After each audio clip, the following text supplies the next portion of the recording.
Hi there. So I just recently got an Instapot and a food saver for off of our wedding registry, and this is try number 2 with the food saver and with the Instapot. I made a bunch of chicken broth in the Instapot from a rotisserie chicken and some different veggies and things like that. I then cooled the broth in the fridge overnight after straining it twice, and now I want to use the food saver. And I definitely had a lot of problems. Little cameo from my cat back there. I had a lot of problems. There were not a lot of videos about how to do broth or liquids without having to freeze it first, and that is annoying, so I didn't do that. So I'm here to give you the real life food saver beginner learnings.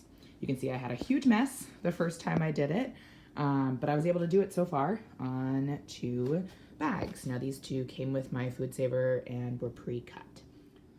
The previous 2 food saver packages that I used were the smallest size that they gave me with the food saver. And so I have more soup, more broth in this container, which came with my immersion blender, than I had previously, and I used them. They only gave me 2 small bags, so now I have one of these big suckers. And yes, I could make a small bag, and I might essentially do that with this one, but I want to see how much liquid and how much space this actually needs. So, big thing I learned was for doing broth, I'm not gonna put the food saver on the counter and the broth on the counter. So I've got it up here on our little ledge. What I learned, I first tried to prop it up with some of these trivets that we have, and that was super unstable, and that didn't go well. So if you have another ledge or something you can do this on, this is helpful because then the bag can hang down. So I poured the soup into the bag. You can see it doesn't actually take up that much space really, so I am gonna kind of cut down this bag.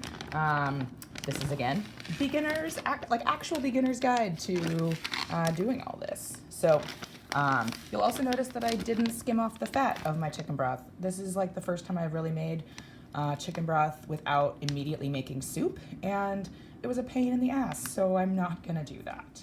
All right, I cut the bag in a super janky way, you can see, but I don't really care. I'm gonna deal with that later. So now, the first thing I figured out was that I had to put the lever all the way up so I could open it, and for whatever reason, my food saver won't stay open, which is annoying. So I put the bag in the little tray like you're supposed to, and you can see how all of the liquid is like pooling down below here, which makes it a big difference. So now I'm ready to do the thing. The food saver I have has this like moist setting, which is what someone else on the internet suggested, but that led to soup going everywhere. I mean, maybe it would be better with my new process of being off the thing, but I like the control of using the pulse feature. Let's see if I can do this without completely blocking you. So what I kind of learned was that I could start to adjust the bag a little bit once the food saver was closed. And I just noticed that the like zipper part was over, so I don't want to accidentally cut the bag. So I now push the operate lever down, and then I'm just going to show you the bag inflating or deflating, I guess. So I have to switch it to pulse mode, because once it's operating, then the little lights go on. Okay, so then you're gonna watch that I'm gonna do this in slow-mo, and then I'm gonna periodically adjust it. So I can start to see that the air is going out of the bag, and you see I'm being super gentle with this. And I can technically hold it down to make things happen and see the broth level is starting to rise. So now I wanna start to like fluff out the bag a little as I do this.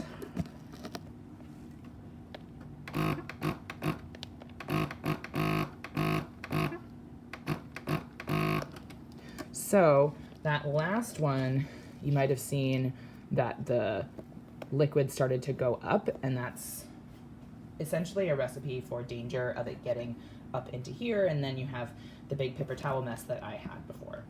I'm gonna see if I can sneak one more pulse out of this, and I'm gonna do it super short if I can make it. So this isn't like perfect, right? I'm not gonna keep this for super long, soup. But I am gonna use this to make soup. And so I do wanna be able to use it. And of course my cat's I'm not paying attention to my cat, so he's gonna meow now. So now I have to manually hit the seal button up here. And it's weird that the vacuum button doesn't turn off, but it's what it is. And once the seal light has turned off, then it is sealed, theoretically. I have noticed that the first time I did this, because the bag was wet, so then I have to turn it off of operate to actually open the thing. I noticed that the first time, because the seal, it got like a little wet, that it didn't properly seal. So now I'm kind of inspecting it before I take it fully out, and then I'm gonna do the seal again a little bit farther away. So now there's my finished bag. It looks like I didn't actually move it that much in the thing, but it looks sealed.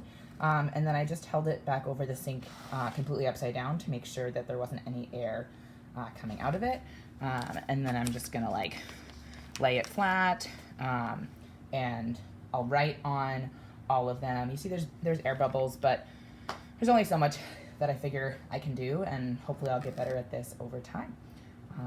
Hope you enjoyed a real video from a real beginner.